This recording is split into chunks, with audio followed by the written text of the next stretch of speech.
Igor Jankę, dzień dobry. To jest Układ Otwarty, niezależny program o Polsce i świecie.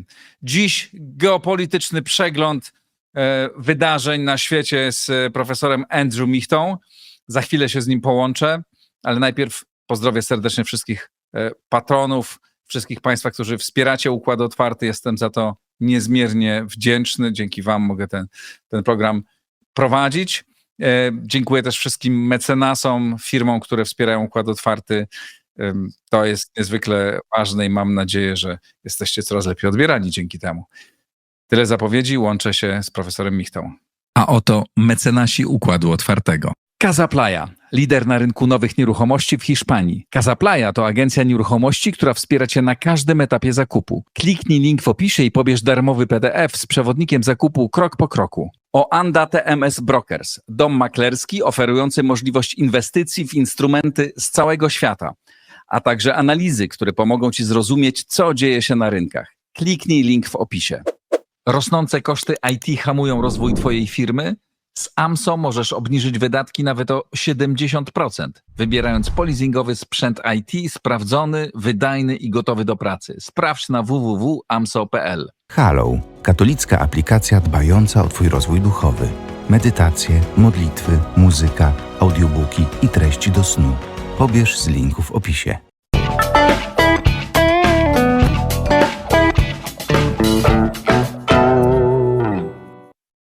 Dzień dobry, Andrew. Dzień dobry, Igor. Dzień dobry Państwu.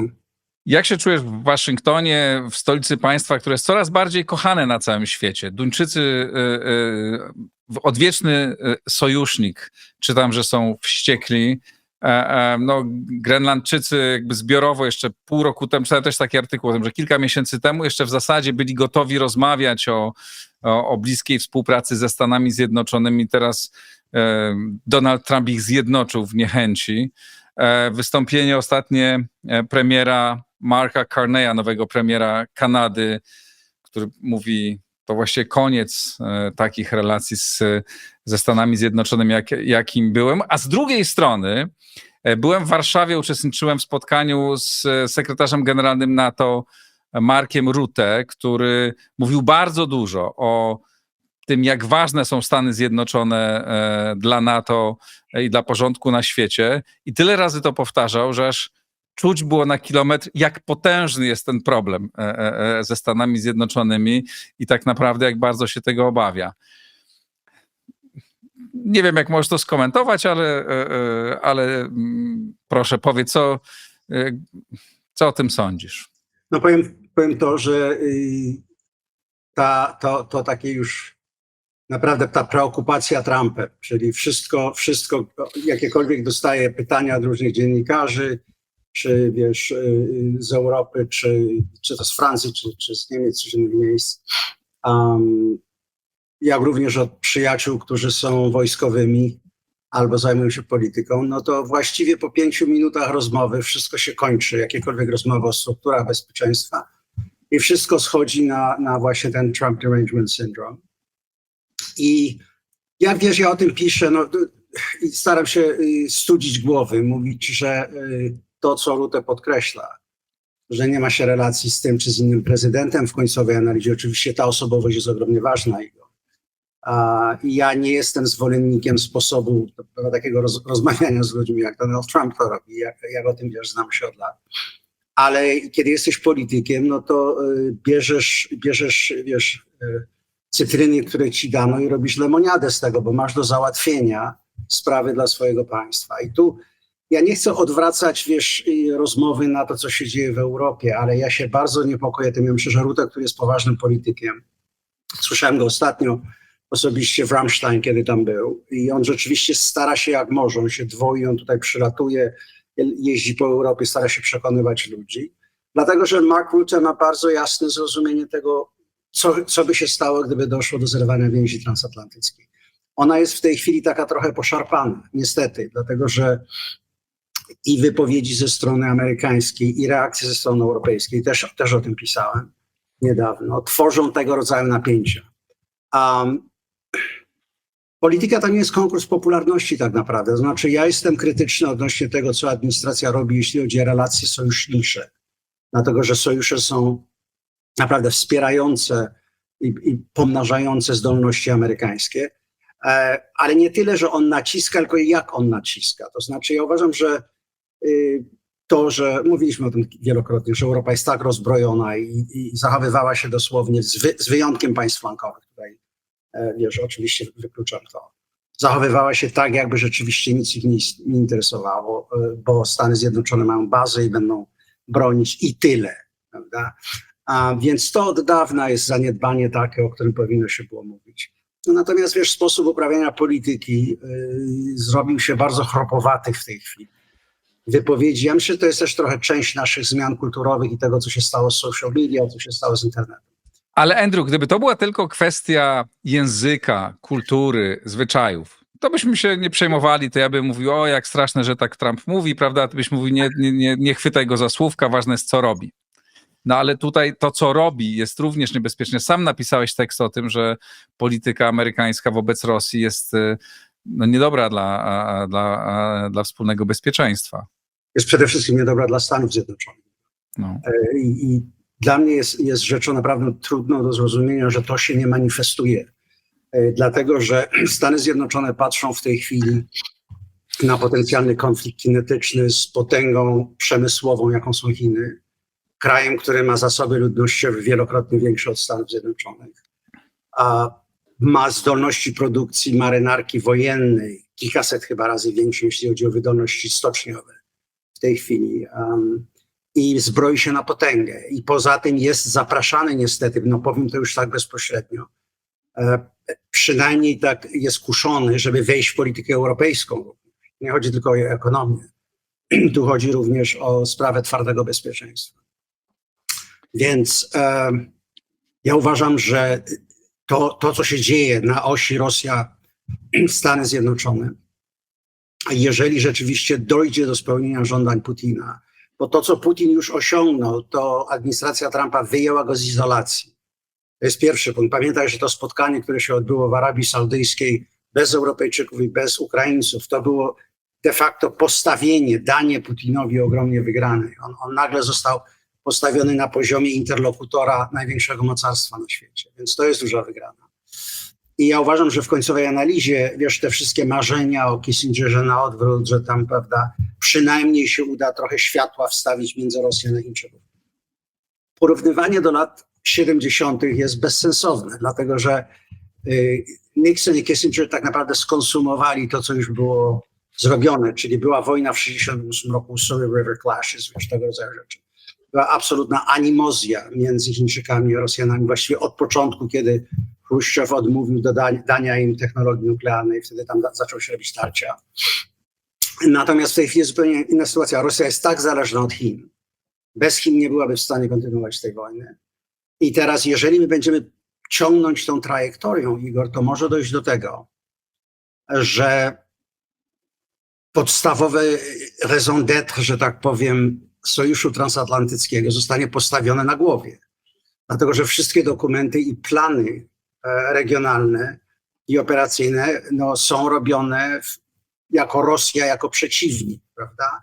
Wyobraź sobie spotkanie w Hadze na szczycie, kiedy nagle zaczyna się debata, czy należy to wyjąć z tych dokumentów, no to wtedy czym jest sojuszny. Więc słuchaj, ja tutaj absolutnie... Mark Rutte, akurat jeszcze wejdę ci w słowo, Mark Rutte bardzo wyraźnie do tego się odnosi, tak? I mówi, że Rosja jest, dalej pozostaje tym, kim jest i jest przeciwnikiem NATO, no ale w tym samym czasie mniej więcej bardzo poważny amerykański urzędnik bardzo wysokiego szczebla, Steve Witkoff, wzrusza się, bo dostał portret. Władimir Putin zamówił piękny portret prezydenta Stanów Zjednoczonych. To świadczy, że jest dobrym człowiekiem. On się modlił też za amerykańskiego prezydenta. Zaraz tak wyszli w pole i się modlili. I Steve Witkoff uważa, że on mu wierzy. No, on chce, to dobry człowiek jest i on chce. To jest, można powiedzieć, to jest śmieszne, bo mogą się zdarzać rzeczy śmieszne. Zdarzyły się rzeczy śmieszniejsze, o których za chwilę powiemy, prawda, które też znamy trochę z Polski, ale to jest, gdyby to było tylko tak, że dobra, jest jakaś jedna anegdota, jakiś jeden niezbyt mądry polityk zawędrował zbyt wysoko, właściwie też nie polityk, bo on zaś wcześniej też był handlarzem Więc nieruchomości. właśnie to powiedziałeś, nie polityk, Igor. To jest najważniejsze do zrozumienia tego wszystkiego, co się dzieje. Ludzie, którzy są najbliżej prezydenta Trumpa, zostali wybrani nie dlatego, że mają doświadczenie polityczne czy biurokratyczne, tylko wprost przeciwnie, zostali wybrani, że nie są częścią tego deep state, jak tu się mówi. Dlatego, że doświadczenie Trumpa w pierwszej administracji była taka, że Mattis, Tillerson, Kelly, później Bolton, ci wszyscy ludzie, H.R. McMaster trochę do mniejszego stopnia, próbowali go ograniczać, kontrolować, kierować, prawda? Ci ludzie, którzy są wybrani w tej chwili na najwyższe pozycje sekretarzy, czyli ministrów administracji, również specjalnych wysłanników, to nie są ludzie z jakimkolwiek poważnym doświadczeniem, jeśli chodzi o sprawy zagraniczne czy bezpieczeństwa. Pete Hegseth, który służył w Gwardii Narodowej, nie wiem, czy on doszedł do stopnia kapitana czy majora, no tam był na różnych deployments, ale wiesz, no to jest nadal junior officer, to nie jest ktoś, kto jest na poziomie zarządzania ogromną organizacją, stąd, a jednocześnie to są pasjonaci.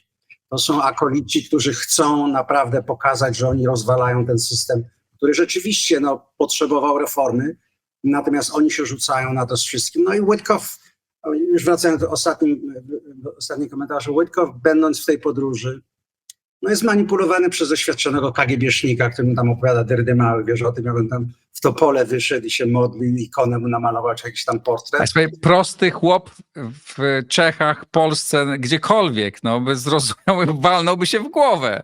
A tu... No Igor, ja nie będę... Wiem, już się nie będę... No dobra, ale słuchaj, nie musimy... Mamy jeszcze jedną rzecz, którą niestety musimy omówić. Wiele razy rozmawialiśmy sobie, zwłaszcza prywatnie, o tym, jak ja w każdym mogę mówić, ja o tym mówiłem.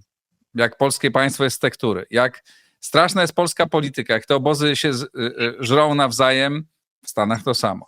Jak mówiłem źle o polskich mediach, w Stanach to samo.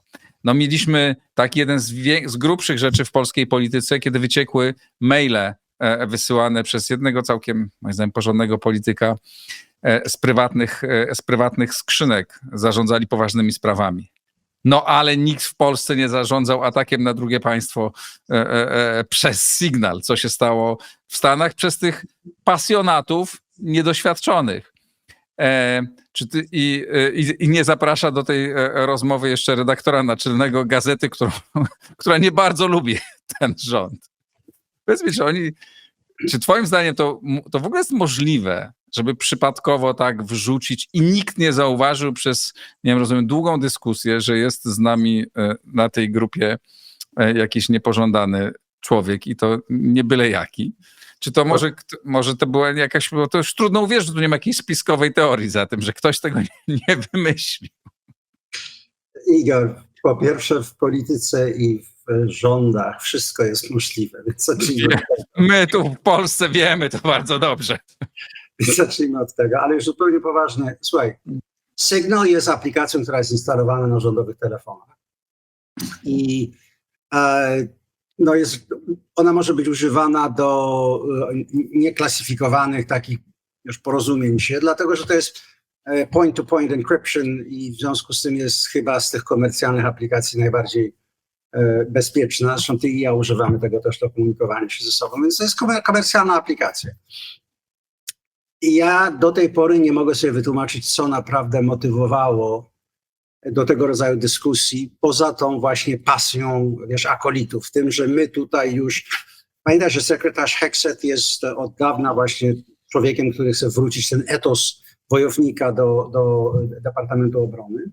I wyszło tak, że oni, prawda, bardzo się rozgrzali trochę, tak to powiem, na tym sygnale i zaczęli i tutaj wystrzeliwać, że już, prawda, taka i taka platforma za tyle i tyle. Oczywiście, jeśli słuchałeś przesłuchań, kiedy była i Tulsi Gabbard i było tam kilku innych urzędników w tym wszystkim i przede wszystkim dwóch generałów, jednej 4-gwiazdkowej od NSA, a drugiej 3-gwiazdkowej. Ja sobie nie mogę wyobrazić, jak oni się tam czuli, siedząc przy tym stole, już dając swoje testimony.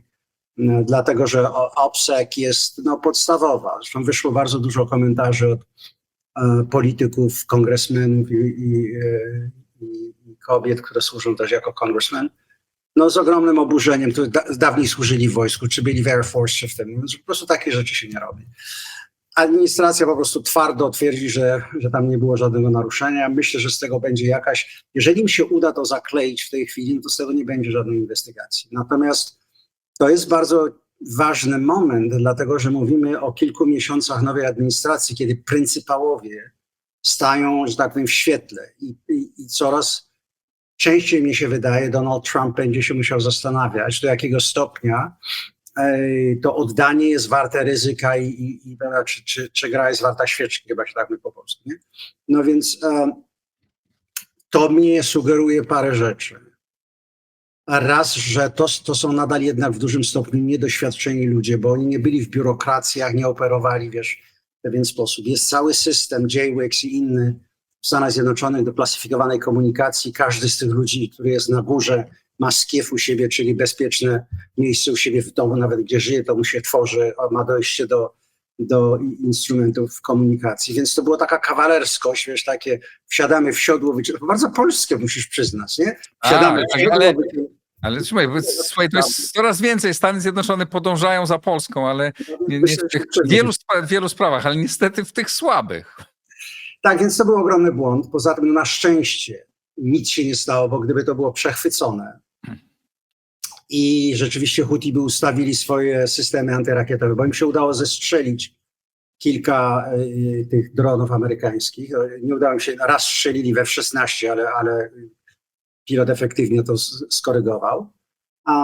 To byłaby tragedia, dlatego że wiesz, no, na lotniskowcach, w tych ready rooms, tam gdzie ludzie siedzą, szykując się do operacji, o tym się w ogóle nie mówi, nie ma żadnych zapisów. Wiesz, więc za tego rodzaju sprawy, i tutaj kilku kongresmenów to mówiło i senatorów, do tych generałów, którzy tam siedzieli też i musieli odpowiadać na różne pytania. Pozostał jeden z nich zapytany, czy gdybyś przechwycił tego rodzaju informacje o Rosjanach, czy o Chińczykach, w jakiś sposób byś to interpretował? No i oni tam się trochę tak próbowali z tego ładnie na to odpowiedzieć. No ale jasna sprawa, no słuchaj, no w mojej ocenie, pracowałem gdzieś w Departamencie Obrony przez 12 lat, dla Departamentu Obrony, no to dla mnie to jest po prostu rzecz nie do pomyślenia, że to się stało. No ale niestety się stało. I teraz będziemy patrzeć, oni na pewno z tego wyciągną lekcję. Jestem przekonany, że już więcej na sygnale takich, wiesz, pogaduszek nie będziesz miał. Ale to znów rzuca cień, ale jeszcze jedna sprawa, że coraz bardziej widziałem, tak przyglądałem się tym dwóm przesłuchaniom i w Kongresie, i w Senacie, że opozycja zaczyna się coraz bardziej denerwować. To znaczy zaczyna się... My jesteśmy w cyklu przesłuchań w tej chwili. Ja nie wiem, czy w Polsce to sobie ludzie zdają z tego sprawę, ale jest przesłuchanie na przykład odnośnie cenzury w tej chwili. Jeśli chodzi o social media, jeśli chodzi o mainstream media, bardzo ostre przesłuchania, które się na ten temat odbywają. Tak samo jak odbywają się przesłuchania w tej chwili na tego, co nazywają kompleksem cenzury tutaj konserwatyści. I wiesz, i to w Kongresie robi się coraz cieplej, ale to było raczej odnośnie spraw wewnętrznych. Natomiast ta afera z sygnałem, no nie wiem, czy to można nazwać aferą, ta wpadka z sygnałem, doprowadziła do tego, że również sprawy zagraniczne zaczynają wchodzić przed nos Kongresu i zaczyna się to robić to coraz bardziej partyzanckie. A pamiętaj, że do wyborów, prawda, midterms, to już jakieś 1,5 roku, więc dla wszystkich tych ludzi, zwłaszcza w partii republikańskiej, kwestia tego, jak oni się ustawią, mówię tutaj o kongresmenach, którzy będą mieli znów wybory i o tych senatorach, którym wypada cykl, bo to jest 6-letni cykl. I oni sobie muszą zdać sprawę z tego, czy staną twardo wobec tego rodzaju spraw i wtedy ryzykują, że MAGA ruch im włoży kontrkandydatów do wyborów prymarnych, prawda? I co jest dla nich bardzo dużym ryzykiem zawsze. Bo jeżeli jest incumbent, który ma ciągłe poparcie, więc on może niemalże liczyć na automatyczne wybranie, chyba że nagle z poparciem takiego popularnego prezydenta jak Donald Trump, jeśli chodzi o wiesz, i blue collar, i średnią klasę, i dużą część partii republikańskiej, to może być kalkulacja dla nich. Więc z tego będzie odbicie się również na politykę wewnętrzną. Mnie mówiąc szczerze, to oczywiście jest wpadka, tak? To jest poważny problem, ale to jest tak naprawdę zdarzenie. To jest śmieszne. Możemy sobie tutaj zrobić fajne memy, podowcipkować, powiedzieć, że właśnie to jest próba walki z cenzurą, bo wpuścili redaktora naczelnego Atlantic i go dopuścili. My niczego nie ukrywamy. No widzisz. Tak.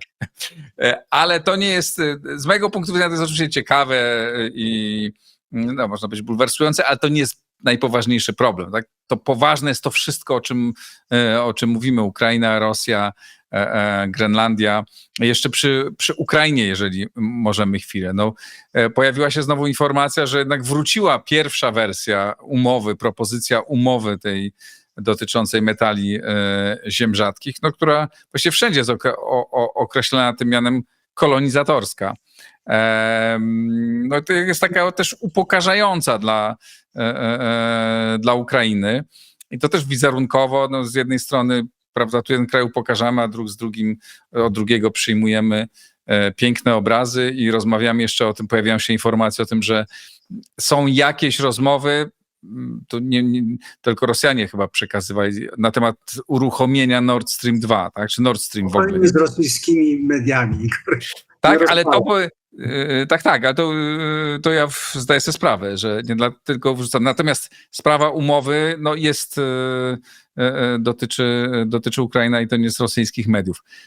Czy twoim zdaniem to jest taka zagrywka, no nie wiem, próba znowu przyciśnięcia? Jak ty to interpretujesz? Dlaczego Donald Trump, bo to na pewno na jego polecenie wysłano taką wersję tej umowy i czy to też nie pokazuje, jak daleko jesteśmy od jakiegokolwiek porozumienia? Ja bym na to spojrzał inaczej jednak, wiesz. No oczywiście, że to jest transakcyjne i to chyba jest jasne od pierwszej wypowiedzi Donalda Trumpa na temat tego, jak, prawda, Biden dał za darmo, on mówi tam 300 milionów, no to było bliżej 190 chyba, czyli ale już nie pójdźmy o liczby. Ale on od początku swojej kampanii i w czasie tego mówił o tym, że Stany Zjednoczone muszą odzyskać te pieniądze i sądzę, że on jest przekonany, że przejęcie tych zasobów w Ukrainie jest sposobem na to. Czy to ładnie wygląda, to mówisz neokolonialnie. Brytyjczycy spłacali Lend-Lease z II wojny światowej chyba do 2006 roku, więc nie wiem, czy to jest rzeczywiście samo w sobie do krytykowania. I tutaj nie bronię tego, w jaki sposób to się robi. No ale czy, dawanie rzeczy za kochajmy się, prawda, i bycie dla mnie mili, też jest taką alternatywą, którą, jest bardzo trudno wybronić wobec własnych podatników. No spójrz, jakie są rozmowy w Polsce w tej chwili na temat pomocy do Ukrainy. Z tego dostałem niedawno e-mail od przyjaciela. Prawda, Polska wysyła kompletne brygady, ogołaca się z czołgów i z amunicji, i z wozów wsparcia. No bo to jest w jej interesie, żeby bronić Ukrainę, ale się to odbywa bez żadnego framing, prawda, tak naprawdę. To prawda. Prawda? I w tej chwili jest sytuacja, w której no właściwie w jakiej pozycji negocjacyjnej jest Polska wobec Ukrainy. Ja myślę, że Trump wyegzekwuje to, dlatego że Ukraińcy nie mają bardzo dużego obiektu manewrowego. Europejczycy opowiadają o tym, jak oni stoją, prawda, z Ukrainą, że tam będzie broń, amunicja. Magazyny są gołe, broni nie ma. Bundeswehr ma 280 czołgów, w tej chwili połowa z tego chyba jeździ. Ukraińcy więcej robią sami, prawda, u siebie, jeśli chodzi o produkcję dronów i amunicji, niż tak naprawdę robiła to Europa. Więc Trump doskonale sobie zdaje sprawę z tego, że poza Stanami Zjednoczonymi przy naszych zapasach i amunicyjnych, i sprzętowych, on właściwie nie ma dokąd pójść. A następne jest to, że bez systemu wywiadowczych naprowadzania targeting C2 i tego wszystkiego, znów czego Europejczycy nie mają. Więc on jest w ogromnie silnej pozycji negocjacyjnej. Czy ja bym uważał, że otwarcie tutaj najlepsze jest otworzeniem do Putina? Oczywiście, że nie. Ja uważam, że Rosja jest i pozostanie chronicznym zagrożeniem dla Europy i Stanów Zjednoczonych. Co jest ciekawe, w czasie jednego z tych przesłuchań, kiedy Tulsi Gabbard, prawda, szef intelligence, została zapytana przez senatora, czy Rosja jest adwersarzem. Ona powiedziała, tak, Rosja jest adwersarzem. Więc to jest bardzo ciekawe, bo to ci też daje sugestię, że wewnątrz administracji Trumpa jest no nie ma tego kochajmy się jednak, no mimo tego, że prawda, Donald Trump mówi, jaki to fajny facet jest Putin, bo on z nim długo rozmawiał, bo on chce zakończyć wojnę, a Putin mówi, jaki wspaniały człowiek jest Trump. To są atmosferki, wiesz, dla mnie. Te opowieści o malowaniu obrazą, o których mówiłeś, no to już jest czysty kabaret i jeżeli Witkow to kupił, no to pozostałem to bez komentarzy. Ale są też inne sprawy, które nie zbliżają, na szczęście, Rosji i Stanów Zjednoczonych, ale też niestety oddalają Stany Zjednoczone od Europy, czy budzą napięcia. Mam na myśli Grenlandię. Pojawiły się ta sprawa Grenlandii wróciła, a to nie jest o Grenlandii, przepraszam, tylko to jest o Nord Streamie. Tu jest o Grenlandii. Putin, znaczy ta sprawa wróciła, druga dama Stanów Zjednoczonych miała polecieć sama na kilka dni na Grenlandię, w końcu z J.D. Vance'em jednak wspólnie polecą, ale tylko odwiedzą, zdaje się, bazę wojskową Stanów Zjednoczonych. No i mi to napięcie bardzo silnie rośnie. Nie? Znaczy Grenlandczycy, jak wynika z wszystkich informacji, opinii, są bardzo mocno zjednoczeni i zniechęceni do Stanów Zjednoczonych. Podobnie Duńczycy. W zasadzie nikt się tu niespecjalnie jakby zgadza w ogóle z możliwością rozmowy na ten temat, co nie znaczy, że problemu nie ma, tak? Że Grenlandia, jeśli chodzi o swoje strategiczne położenie, o kwestię obronności, jest w bardzo ważnym miejscu, no i ona jest takim miejscem, które jakby prawie łączy Stany Zjednoczone i Rosję fizycznie. I tam rzeczywiście obecność, znaczy działania na rzecz bezpieczeństwa w tym rejonie są niezwykle ważne. Tylko że ta metoda znowu jest bardzo kontrowersyjna. Czy twoim zdaniem jest możliwe doprowadzenie do sytuacji takiej, w której rzeczywiście te instalacje obronne będą stacjonować na Grenlandii, bo tu zdaje się też są duże opóźnienia. Duńczycy tam 5 lat temu obiecali, że poustawiają rozmaite sprzęty bardzo drogie, ale tego nie zrobili przez 5 lat. Stany Zjednoczone się tym irytują, no tylko, że czy odpowiedzią na to jest zapowiedź przejęcia tego całego ogromnego terytorium? Igor, mogę zasugerować taką propozycję. Może mówmy mniej na temat oburzania się na temat Donalda Trumpa, bo chyba tutaj nie dyskutujemy, czy to są miłe metody tego, co on robi, bo to jest taki właśnie bardzo twarde stawianie sprawy. Niektórzy nazywają, że to jest brutalne podejście do sojuszników, jeszcze się dużo krzyczy. Zresztą w Stanach Zjednoczonych tak samo jest duży element wśród komentatorów, którzy się tym oburzają i uważają, że to stworzy długotrwałe zniszczenie, jeśli chodzi o relacje transatlantyckie. Ja się tego coraz częściej też sam obawiam, że w pewnym momencie może dojść do pewnego pęknięcia. Natomiast sprawa jest inna. Chodzi przede wszystkim o to, jak będzie wyglądać struktura bezpieczeństwa w tym świecie, który okres postzimnowojenny się skończył. On się właściwie skończył, już zaczął się kończyć z wystrzałami na Gruzję. Pierwszy rozbiór Ukrainy, czyli zajęcie Krymu, to naprawdę, to powinno było być obudzenie dla wszystkich. Na Europejczycy sobie dalej spali. A Stany Zjednoczone niestety nadal robiły globalną wojnę z terroryzmem. Wreszcie ta wojna w 2022 roku to postawiła. Jesteśmy w sytuacji, w której wysoka północ, Arktyka, szlaki kolejowe, to gdzie się znajdują rosyjskie atakujące łodzie podwodne, to wszystko sprawia sytuację, w której ten obszar będzie niezwykle istotny dla Stanów Zjednoczonych, dla Chińczyków i dla Rosjan. To jest oczywista sprawa. Teraz, kiedy mówisz o Grenlandii, szkoda, że te rozmowy odbywają się w taki sposób, w jaki się odbywają, ale duńska marynarka nic nie może zrobić tak naprawdę. Był wypadek, kiedy im zajęło, nie wiem jak długo, żeby w ogóle tam dopłynąć, kiedy były jakieś problemy. Bez Stanów Zjednoczonych, jakie są opcje dla Grenlandii państwem okresie, a dla Stanów Zjednoczonych Grenlandia jest witalnym elementem geostrategicznego mapowania tego regionu. Więc kwestia dla mnie nie jest czy, tylko jak. Jak dojdzie do dogadania się takiego, żeby obecność amerykańska się podniosła, dlatego że to jest kluczowe dla zabezpieczenia i Alaski, i tego, co się dzieje w Kanadzie, mimo tego, że Donald Trump nazywa Kanadę, prawda, 51. stanem, to jest jednak państwo, Tu jest NORAD, który jest bardzo istotny dla nas, więc to są wszystko rzeczy podstawowych wymagań geostrategicznych dla zapewnienia bezpieczeństwa Stanów Zjednoczonych, bo nie ma nic ważniejszego dla Waszyngtonu niż bezpieczeństwo tego, co my nazywamy homeland, czyli samego terytorium państwa amerykańskiego. Pamiętaj, jaka była reakcja po 11 września, po ataku terrorystycznym, kiedy ten homeland był pogwałcony przez małą grupkę gangsterów, którzy zamordowali 3,5 tysiąca ludzi, ale widziałeś spazm, jaki się odbył w tym państwie.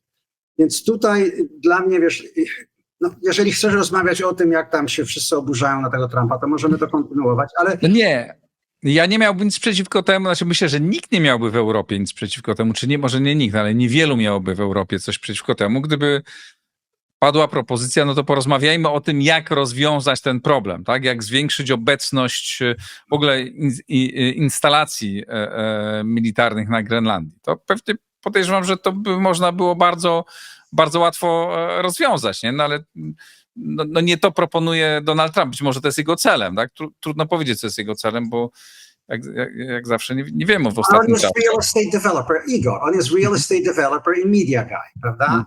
Tak. Trump nie był poprzednio gubernatorem, zanim został prezydentem po raz pierwszy. No więc wiesz, jak negocjujesz, żeby kupić kawałek Queens czy Brooklynu, no to w jaki sposób ty to robisz? No stawiasz pewne wymagania, mówisz językiem takim bardzo zaborczym w tym wszystkim, no i potem się odbywa negocjacja. Natomiast on jest również niezwykle medialny, bo tak sobie zrobił sławę, wiesz, z tym Apprentice i te Art of the Deal, książki i to wszystko. Więc masz te niekończące się konferencje prasowe, kiedy on tam siedzi i rozmawia, bo on bardzo lubi być w tym spotlight, więc patrzmy na to znów. Ty mi mówisz, że ja zawsze mówię, patrzmy na to, co się dzieje, a nie na to, co się mówi. Oczywiście, co się mówi, ma znaczenie, ale może zapytajmy, dlaczego to się mówi. Już nie Okay, to, ale dlaczego to się mówi. Spróbujmy powiedzieć, czym to się może skończyć. Znaczy, jaki byłby ten dla Stanów Zjednoczonych akceptowalna sytuacja na Grenlandii, w której Stany czują tak, jesteśmy tutaj zabezpieczeni, a jednocześnie nie rozwalamy sobie sojuszy europejskich i nie mówimy, że a przy okazji zajmiemy jakiś kraj. Ja myślę, że prezydent Trump będzie czekał na dwie rzeczy. Jeden to jest deal ekonomiczny odnośnie zasobów na Grenlandii, różnych kopalin i tego rodzaju rzeczy, a druga to będzie przede wszystkim wojskowe. To znaczy nasza baza w mojej ocenie jest w tej chwili za mała. Jest krytyczna absolutnie, jeśli chodzi o monitorowanie tego obszaru. A będziemy prawdopodobnie chcieli wprowadzić jakieś restrykcje odnośnie tego, co mogą robić Chińczycy, zwłaszcza jeśli chodzi o komercjalne sprawy. No i przede wszystkim Rosjanie to jest największy problem tutaj, dlatego że rozłożenie rosyjskich atakujących łodzi podwodnych i to, w jaki sposób, gdyby doszło do ataku na Stany Zjednoczone, one by mogły zadziałać, więc to jest kluczowy teatr w tej chwili. Wiesz, ja uważam, że to jest również duża szansa dla Europy, zwłaszcza państw z północno-wschodniego korytarza, dlatego że to, co się dzieje, wiesz, w Skandynawii, a stąd również w dół do Bałtyku, jest częścią tak pośrednio tego zestawu problemowego. I tutaj stworzenie jakiejś koncepcji, która integruje północno-wschodni korytarz z tym, co się dzieje na wysokiej północy, jest szansą, w mojej ocenie, stworzenia jednak bardzo mocnej więzi wewnątrz sojuszu. Czasami ja może za bardzo krytykuję przywódców europejskich, ale powiem jedną rzecz, co mnie niepokoi. To jest zbyt szybka reakcja, w mojej ocenie, głównych przywódców europejskich. Mówię tu głównie o Paryżu i Berlinie, a zwłaszcza Berlin, bo Merz się wypowiedział zaraz po Munich Security Conference o tym, że Niemcy muszą być niezależne. I to mnie niepokoi z tego tytułu, że trochę mi się to już nie wpisuje w to, że nagle jesteśmy obrażeni, oburzeni, a raczej mi się wpisuje w takie dłuższe myślenie geopolityczne.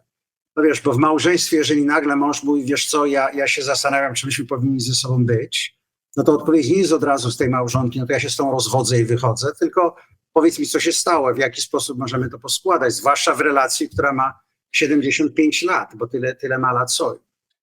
Więc boję się, żeby nie doszło do wypełniającej się profesji w tym wszystkim, wiesz.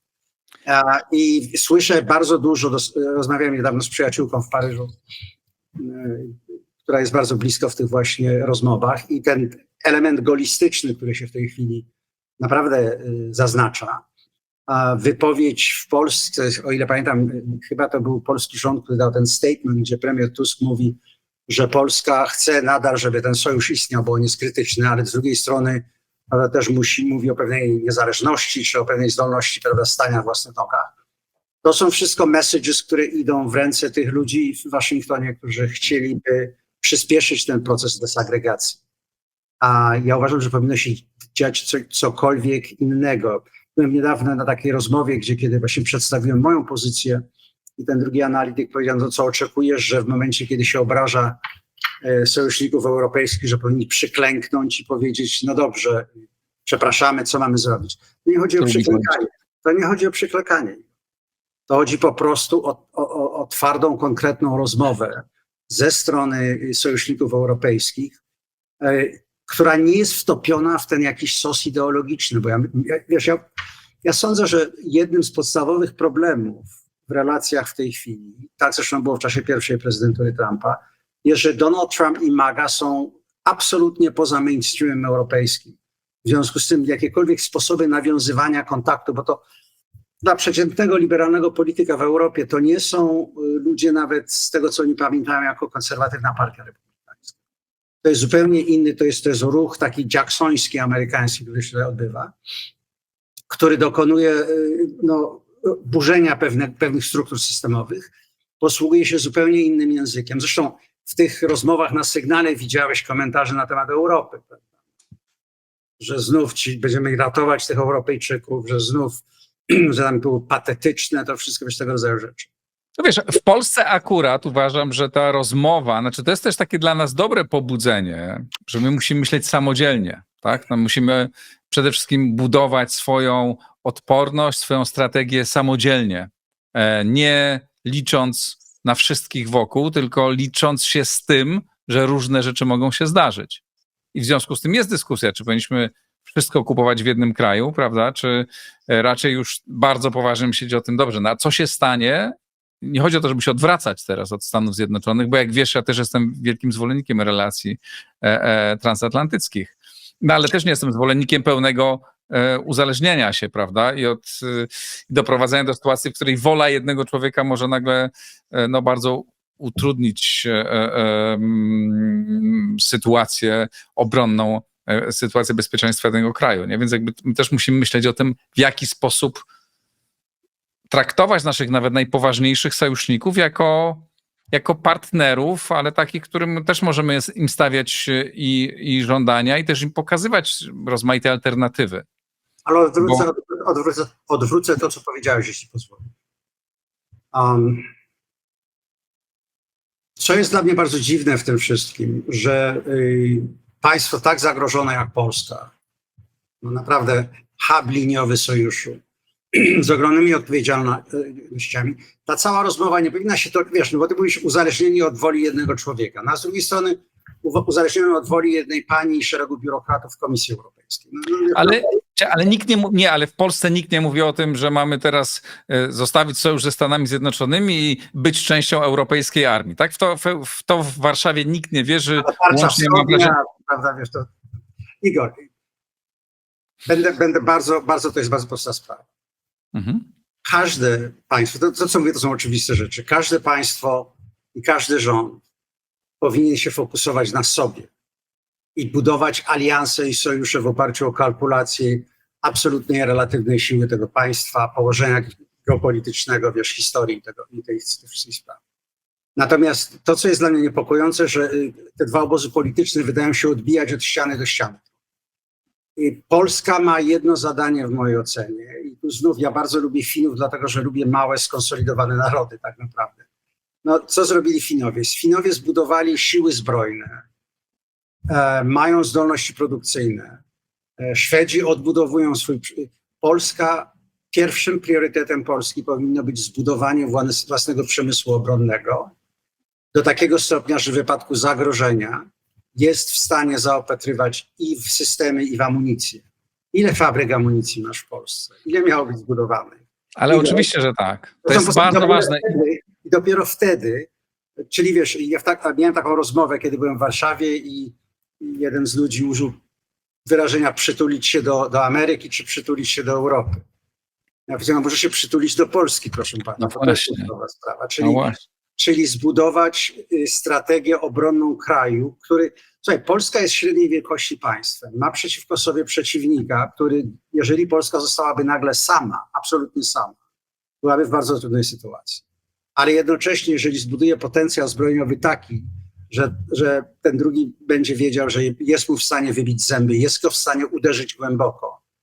Bo wiesz, bronienie się na terytorium państwa polskiego de facto przegrane.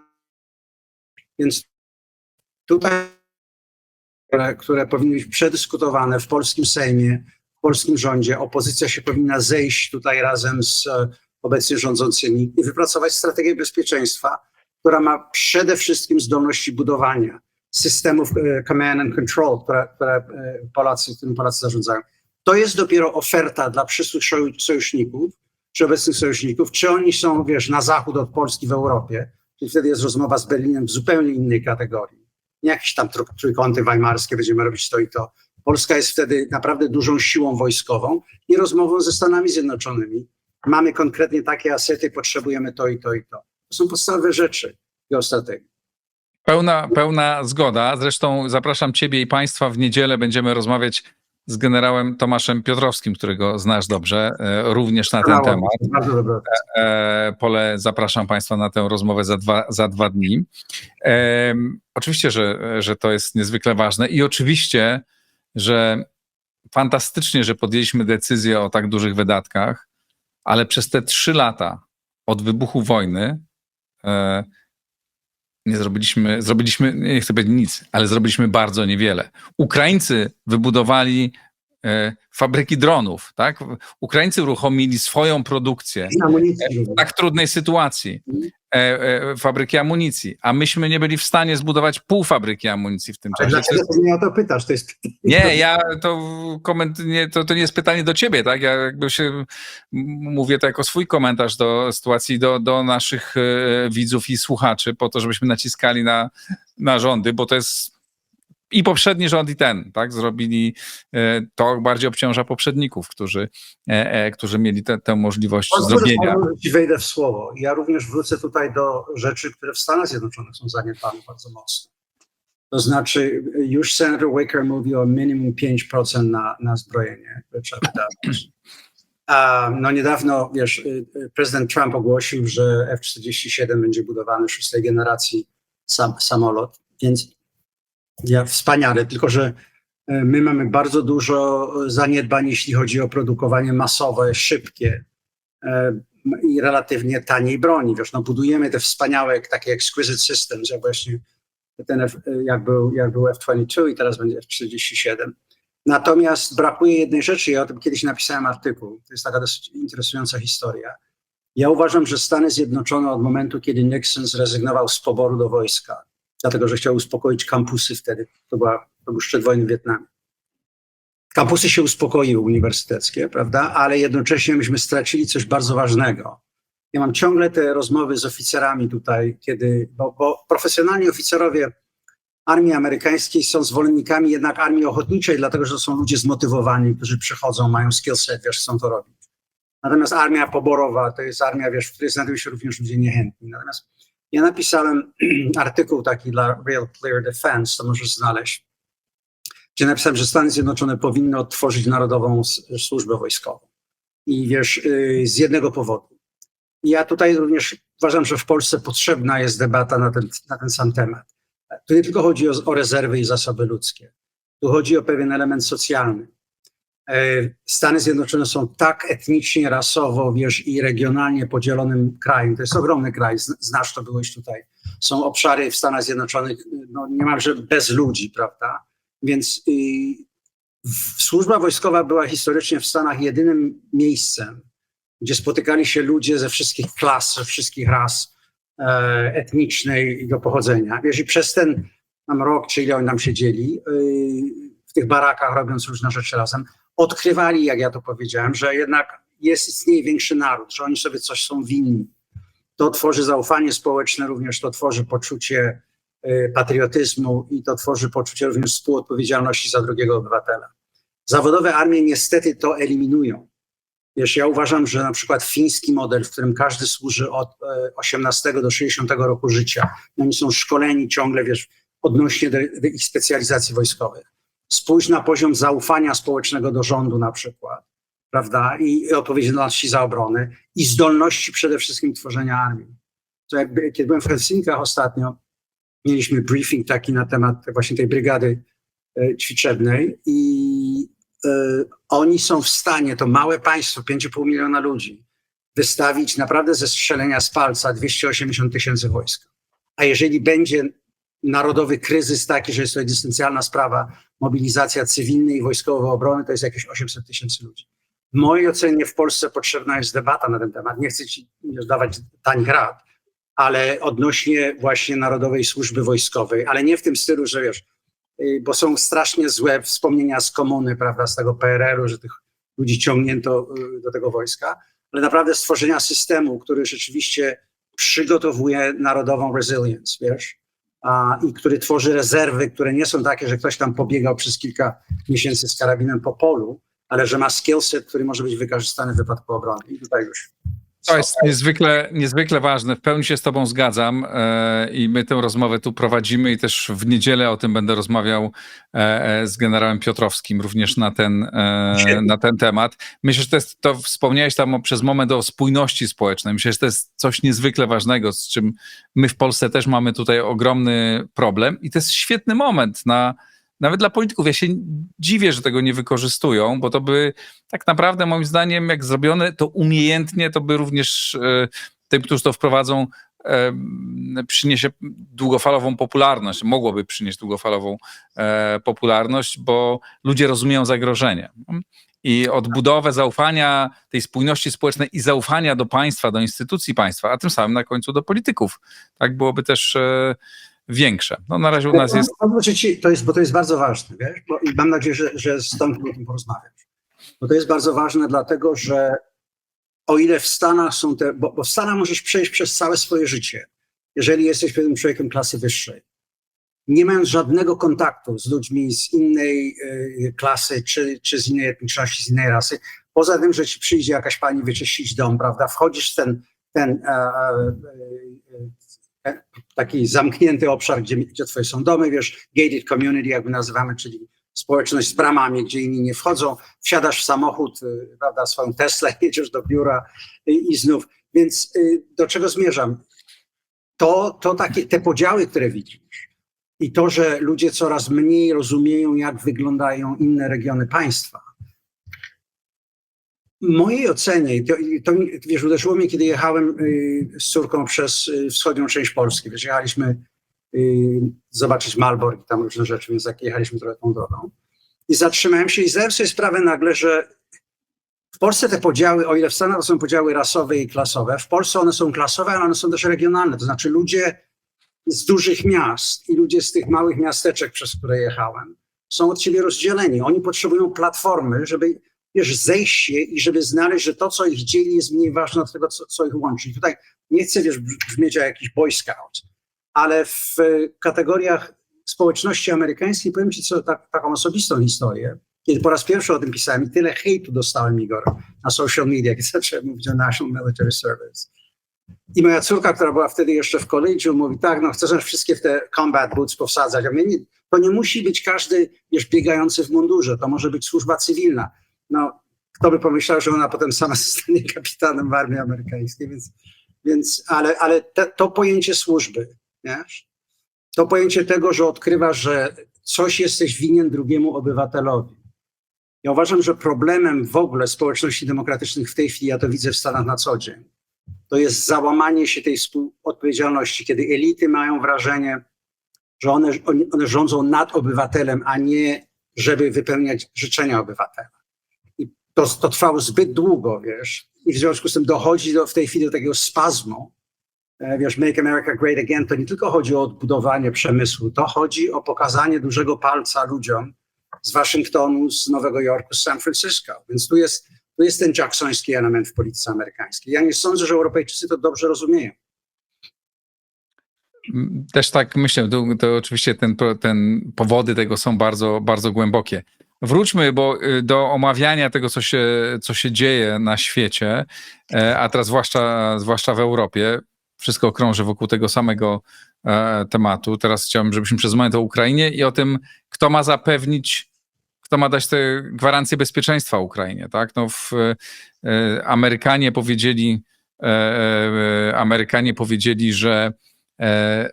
że na pewno nie będzie tam amerykańskich wojsk na ziemi ukraińskiej. Niewielu Europejczyków też chce wysłać swoje wojska, ale Francja i Wielka Brytania mówią tak, my chcemy zbudować misję, która może nie będzie stać na granicy między Rosją a Ukrainą, ale która będzie zabezpieczać ten pokój. Czy twoim zdaniem to jest możliwe? I czy same siły europejskie wystarczą? Jakiś czas temu pamiętam, jak się oburzałeś na jednego z ekspertów niemieckich, który mówił o chińskich wojskach. Ten wątek wraca, chińskich wojsk. Ale pytanie brzmi, czy uważasz, że Europejczycy są w stanie zmobilizować tak duże siły, żeby kiedy dojdzie do zawieszenia broni na Ukrainie, żeby wysłać tam swoje wojska i móc skutecznie zabezpieczać to państwo? Igor, to jest fantazja po prostu w mojej ocenie, biorąc pod uwagę długość granicy ukraińskiej. Nie tylko tej, która w tej chwili jest w linii konfrontacyjnej z Rosją, ale również północ. To jest pierwsza rzecz. Wszelkie porównywania do Korei. Korea to jest chyba 38-40 mil, o ile pamiętam tego pasu, nie trzymaj mnie za słowo. Ale kto wobec tego kto ma tego pilnować? W mojej ocenie mogłoby dojść do czegoś takiego tylko i wyłącznie, jeżeli doszłoby do dealu, który Rosjanie by zaakceptowali. A mówię tutaj o dealu z Francuzami, z Niemcami i z Brytanią. Ja sobie nie wyobrażam, żeby Putin zawarł deal, który dla niego byłby czymkolwiek innym niż de facto poddaniem się Ukrainy, a na to w mojej ocenie Ukraińcy się nie zgodzą. Mówienie o sprowadzeniu Chińczyków, wiesz, Koreańczycy wysyłają z północy dodatkowo kilka tysięcy żołnierzy znów do tej Ukrainy i ci północni Koreańczycy sobie radzą coraz lepiej, co jest też ciekawe, się uczą. Ale jeżeli doszłoby do tego, że Chińczycy stają się gwarantem jakiegoś pokoju, no to cała historia ostatnich 700 lat w Europie się zmieni. No. Miało być de facto mocarstwo azjatyckie, wchodzące wojskowo w teatr europejski, nie tak, no wiesz, bo te 10 tysięcy czy ile tam tych północno-koreańczyków, które też uważam jest skandalem, tego nie powinno być dopuszczone. Kiedy po raz pierwszy się postawili, uważam, że administracja Bidena powinna była natychmiast postawić sprawę na ostrzu noża i powiedzieć, jeśli tych ludzi stamtąd nie wyjmą, to oni podejmą działania, które bardzo mocno zmienią sytuację w Ukrainie. Natomiast wiesz, Chińczycy mogą ci nawet wysłać 200 tysięcy ludzi, jeśli chcesz. A People's Liberation Army to jest, wiesz, to jest ponad 2 miliony w tej chwili z hakiem. No. Więc wyobraź sobie to. Nie. Więc dla mnie przede wszystkim ja bym bardzo zachęcał, no nie posłucha tutaj, jeśli chodzi o przywódców w Paryżu, czy w Berlinie, czy w Londynie, ale naprawdę to nikomu nie pomaga, że się takie deklaracje stwarza, a później tych deklaracji się nie może wypełnić. No wiesz, Brytyjczycy wyślą skąd to wojsko, Igor? Mają 75 tysięcy chyba. No wiem. Trochę kilka tysięcy górków na to wszystko. No więc, a sama granica jaka jest? Więc Igor, to są dla mnie rzeczy... No dobrze, ale kto wobec tego ma to zrobić, skoro przywódca Stanów Zjednoczonych mówi, Amerykanie nie? Ja uważam, że w końcowej analizie gwarantami ukraińskiego bezpieczeństwa będą Ukraińcy. Dlatego, że dopóki istnieje wola walki, a ja uważam, że to, że Rosjanie tak brutalnie zaatakowali Ukrainę, oni skonsolidowali świadomość narodową Ukraińców. Ja pamiętam, kiedy jeszcze pracowałem z generałem Daytonem, kiedy on był doradcą rządu ministra obrony Ukrainy. Więc każda wycieczka czy przyjazd na Ukrainę, to było jasne, że zachodnia Ukraina była bardzo nacjonalistyczna, patriotyczna.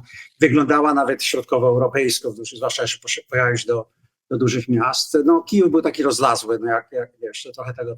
Wschód był postsowiecki. To, że Rosjanie zaatakowali w tak brutalny sposób. Zobacz, jak się Charkiw bronił na przykład. Więc wiesz, Ja uważam, że to jest rzecz, o której się za mało mówi. To jest o tym, jak będzie wyglądać ukraińska polityka przy następnym rozdaniu. I myślę, że czas najwyższy się zastanowić, kto może zmobilizować Ukraińców do dalszego wysiłku na taką skalę. I wtedy drugą sprawą będzie to, na ile Ukraińcy będą samowystarczalni, a na ile będą musieli polegać na dostarczanych środkach spoza.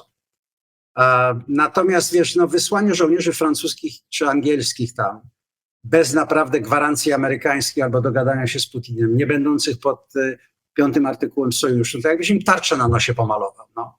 Przecież co będzie? Czy tak samo gdybyś wysłał polskich żołnierzy? No co by powstrzymało Putina? Zresztą uważam, że miałby dużą frajdę, bo nie jest przyjacielem Polski. Uważa, że Polska mu uniemożliwiła zajęcie Ukrainy w przeciągu kilku tygodni. Tu jest w tym dużo prawdy, bo i hub, i sprzęt, i to wszystko. Więc ja uważam, że to jest, wiesz, to jest próba kalki z innej wojny, wojny koreańskiej, na obszarze wielkiej równiny w Europie. To jest klasyczny terytorium dla czołgów, wiesz, armii masowych przez państwa, które tych armii nie mają. No więc jeżeli oni tę armię odbudują, to może, ale w tej chwili bardzo wątpię. Jasne, ale z tego też wynika jasno, ja się z tobą zgadzam. Ale Andrew, z tego wynika, że rozmowy, to co mówi Trump, te wszystkie gadania, te spotkania, to o Kant de Potłuc. Tu nie ma możliwości osiągnięcia żadnego porozumienia dzisiaj. Wydaje mi się to, jeżeli Amerykanie nie chcą gwarantować bezpieczeństwa, Europejczycy nie mają siły, żeby gwarantować to bezpieczeństwo. Ukraina też dzisiaj nie jest w stanie sama sobie zagwarantować. To znaczy, że nie będzie porozumienia pokojowego w najbliższym czasie i będą trwały walki, nie wiem, do jakiegoś następnego przesilenia przełomu. Tego ani ty, ani ja nie wiemy. To znaczy, bo wszystko zależy od tego, jaka jest wytrzymałość narodu ukraińskiego. Pamiętałem rozmowę z 4-gwiazdkowym generałem Marines, który mi powiedział, słuchaj, między 40 a 400 firefights, wiesz, bojami, każdy żołnierz pęka, całamuje się. W pewnym momencie nawet najlepiej wyszkolony Marine. Pamiętam rozmowę z parlamentarzystką Ukrainy, która powiedziała mi, że dacie nam ATACMS, to było jeszcze wtedy, kiedy debaty się odbywały. Dacie nam F-16, dacie nam Abramsy, ale może być za późno, bo każdy naród ma właśnie breaking point.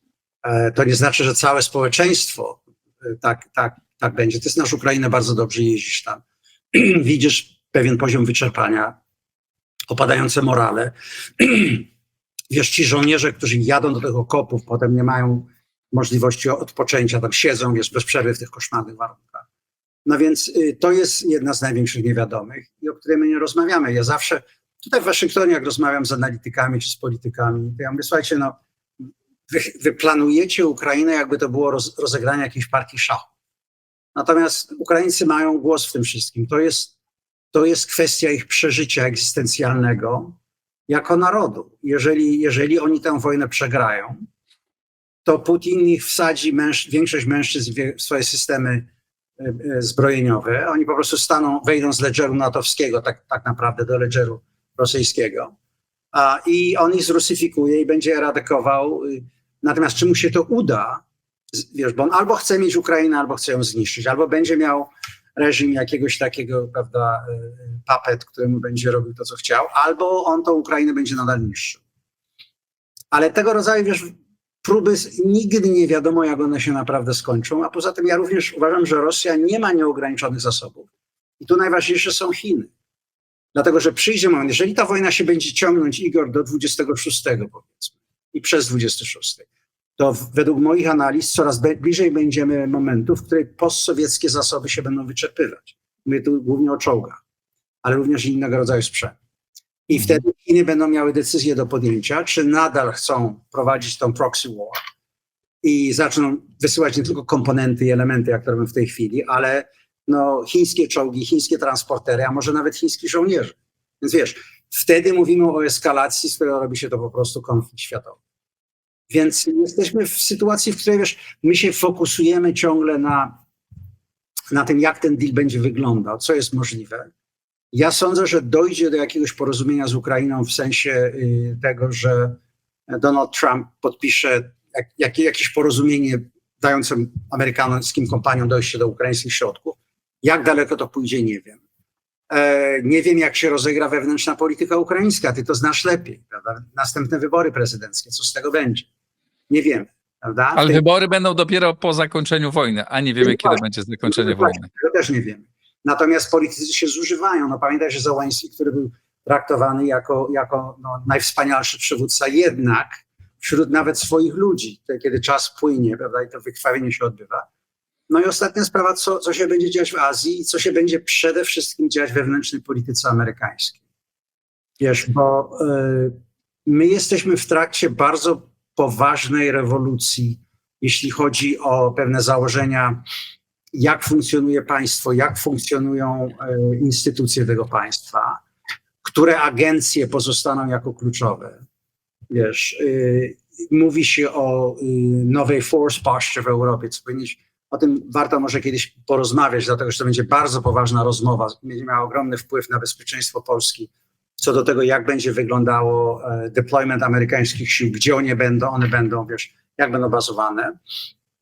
A to, co słyszę, jest, że Stany Zjednoczone po prostu przestaną robić rotacyjnych, wiesz, takich obecności, że to będzie przejście do stałego bazowania, tylko kwestia będzie taka, gdzie, jakie ilości, wiesz, i tak dalej. Więc jest to moment ogromnych zmian wewnątrz sojuszu. Wrócę do Rutte na zakończenie. Wiesz, ja początkowo byłem trochę sceptyczny, kiedy Rutte był wyznaczony, znaczy tym kompromisem. Nawet napisałem artykuł, że właściwie najlepiej by było znaleźć kogoś z flanki, wziąć Bałta, Fina, wiesz, Skandynawa, Polaka, kogoś takiego, kto rozumie sprawę rosyjską. Natomiast muszę ci powiedzieć, że powoli zmieniam zdanie, dlatego że miałem przyjemność, wiesz, osobiście go słuchać. I z tego, co widzę, zwłaszcza ta ostatnia wizyta w Polsce i tutaj przede wszystkim w Stanach Zjednoczonych, on się zachował niezwykle mądrze. Przyjechał, usiadł w owalnym biurze, pochwalił prezydenta, powiedział, że wszystko jest wspaniale w sojuszu, jesteśmy razem. Potem odbyły się poważne rozmowy poza już światłami, ale wiesz, on projektuje w każdym wystąpieniu, że jest absolutnie 100% align, jeśli chodzi o sojusz transatlantycki, my robimy wszystko razem. Co z punktu widzenia, wiesz, flanki i w ogóle sojuszu i Polski jest, nawet jeżeli jest to tylko rozgrywaniem na czas, Igor, Europa potrzebuje dekady. A zgadzam, to było bardzo, muszę powiedzieć, bo jak wspomniałem, byłem na tym jego wystąpieniu w Warszawie, tak? I to też było bardzo mądry, bardzo fajny polityczny gest, że wystąpił, spotkał się ze studentami, to miał publiczny wykład na ten temat.